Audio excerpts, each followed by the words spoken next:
récemment, il y a eu les arrêts à la compétition d'une grande championne, Roxane Griff. Et cette Roxane Griff, elle vous a permis de remporter 2 cornues Eric. Oui, c'est vrai que j'avais eu la chance de gagner le Cornulier Joyeux d'amour en 2001 et 2003, pardon. Et après, il y a eu 11 ans sans le gagner. Et je l'ai gagné peut-être trop jeune pour me rendre compte de l'importance d'une telle victoire. Donc Roxane Griff, j'ai été à ses côtés depuis 5 ans. La fin de carrière s'est faite fin décembre. Et c'est vrai que je l'ai quittée. C'est une jument que vous avez avec les yeux de l'amour. Rien que d'en parler, ça me donne des frissons. Donc, et là, j'ai plus vécu le cornulier ces 3 dernières années que je vous dis auparavant. Donc, c'est des chevaux qu'il faut respecter et ces chevaux-là, on les aime. Ça fait partie de la famille. C'est une jument, Eric, qui s'est marquée dans la longévité. Elle a marqué également votre carrière. On vous a vu remporter 2 éditions coup sur coup du prix de Cornulier avec Roxane Griff. En 2014 et 2015, comme on peut le voir sur ces images, vous devanciez à chaque fois Thiégo d'Étang. Ouais, 2 fois. La jument en 2014, on avait bénéficié 2 fois d'un excellent parcours. Et c'est vraiment la mère courage. Hein. C'est pas une jument qui vous en met plein la vue au canter, même en course. Mais elle a un cœur gros comme elle. Donc c'est des chevaux on leur doit le respect. J'ai eu la chance de la monter. La preuve, la dernière course qu'elle a courue, 2e battue d'un rien. Donc même en fin d'année de 10 ans, elle a été exemplaire. Et si elle avait couru le Cornulier une nouvelle fois cette année, je pense qu'à 11 ans, elle n'aurait pas quitté le quintet. Justement, la transition est toute trouvée. J'avais une question à vous poser à vous deux. La limite d'âge, est-ce qu'on peut continuer à courir après 10 ans d'après vous? Moi, personnellement, si après vous faites vous regardez la santé des chevaux, comme après les ventes, un check-up complet des chevaux, si les chevaux ils sont en bonne santé, pourquoi ne pas courir jusqu'à 12 ans comme en Belgique?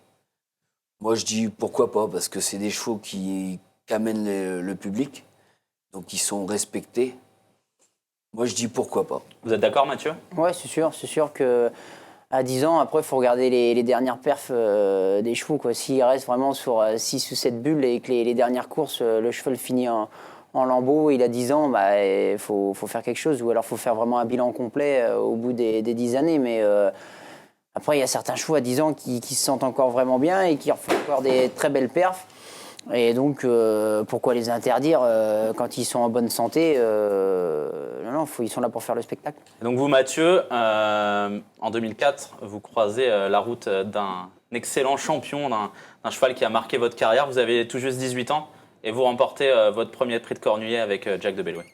Ouais, c'est vrai que ce jour-là, j'ai croisé la route d'un vrai champion. Et comme disait Eric, c'est vrai que pareil, j'étais très jeune et donc, ça va assez vite. En plus, ça a duré 3 années consécutives, donc on ne se rend pas vraiment compte. Et je me suis retrouvé à courir l'élite avec un cheval qui était déclassé. Et puis il y a cette victoire, Mathieu, en 2005 avec Jag, un moment très très fort, parce que ce moment, vous allez le vivre avec votre compagne, Nathalie Henry, qui va terminer 2e en selle sur Scarlet Knight. Elle a réagi et on va l'écouter tout de suite. Ouais, c'est vrai que c'était vraiment, déjà à la base, moi c'était ma première course, donc c'était une victoire pour moi. Et terminer premier, 2e, sachant que on était en couple, c'était vraiment inespéré déjà. C'était vraiment un rêve qu'on pensait jamais réaliser.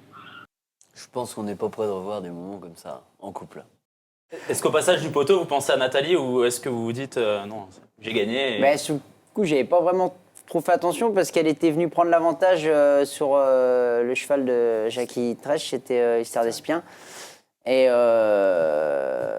donc, non, j'ai mis un petit peu de temps avant de me rendre compte, mais c'est vrai qu'elle, c'était un coup amusant avant le coup avec Scarlet Knight et elle n'a pas loupé sa course, donc non, c'est un très grand moment. Puis l'année d'après, vous rentrez dans l'histoire en remportant un 3e Cornulier consécutif. Il n'y avait que Soirus qui l'avait fait au milieu des années 40. Est-ce que vous avez conscience à ce moment-là que vous entrez dans l'histoire avec Jack de Bellouet? Non, parce que c'est vrai que Soirus, c'est très vieux et on ne s'en rend pas vraiment compte. Et j'étais très jeune et c'était vraiment un rouleau compresseur, quoi. J'ai eu la chance de monter sur un cheval comme ça. Je n'en ai jamais remonté d'autres. d'avoir autant de facilité, quoi. J'ai gagné 3 fois le Cornulier. La première année, j'ai dû être déféré des 4 et après, on le laissait ferrer. Il y a juste la dernière année où j'ai tiré sur les artifices parce que sinon, je m'en servais même pas. Et on s'en rend compte maintenant que c'était un Cornulier et il avait une marge énorme. Donc voilà, il est rentré dans l'histoire. Voilà, j'ai eu la chance d'être au bon endroit au bon moment ce jour-là. Et voilà, c'est des moments qui resteront marqués à vie. Voilà, vous l'avez remporté jeune ce prix de Cornulier, mais Eric également, à l'âge de 21 ans avec Joyeux d'amour en 2003. C'était aussi une très belle victoire. Ah bah, magnifique. C'est le Cornulier, quand vous montez à cheval, vous rêvez de gagner le Cornulier. Et c'est ce que je me répète, je l'ai gagné à 21 ans, mais de le gagner, je pense que de le gagner comme a fait un homme comme Minou Goujon, c'est inespéré. Il a dû le gagner entre 55 et 60 ans. Quel âge aidé, ouais, il a quel âge? Nous, limite, là, Jacques de Bellay 3 fois et moi, Joyeux d'amour, on l'a presque gagné trop jeune.